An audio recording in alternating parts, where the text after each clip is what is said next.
আলাইকুম। আজকে গরুর মাংস পাক করব। গরুর মাংস মধ্যে যা যা মশলা লাগে সব কিছু দিয়ে দিলাম পরিমাণ মতন। মাংসটা ভালো করে মাখায়া নিচ্ছি। মাখিয়ে 10 মিনিট রাইখা দিমু মাখায়া, তারপরে উঠাই দিমু প্রেসার কুকারে উঠাইমু। মাংসটা ভালো করে সিদ্ধ হইব প্রেসার কুকারে উঠাইলে। আমি ভালো করে মাখাই নিচ্ছি। মাংসটা সুন্দর করে মাখায় রাখা দিলাম 10 মিনিটের জন্য। আমি প্রেসার কুকারে মাংসগুলা দিব। প্রেসার কুকার দিয়া 3টা সিটি দিব। 3টা সিটি দিলে আমার মাংসটা হয়ে যাবে।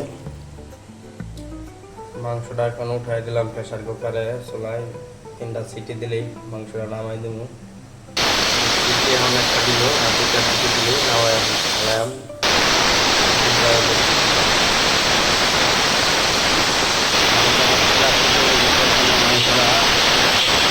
বদ্ধ করে দিলাম, মাংস নামায় ফেলাম। গরুর মাংস আমার রান্না শেষ। গরুর মাংস রান্না শেষ। প্রেসার কুকার রান্না করলাম। গরুর মাংসটা সেই হয়েছে,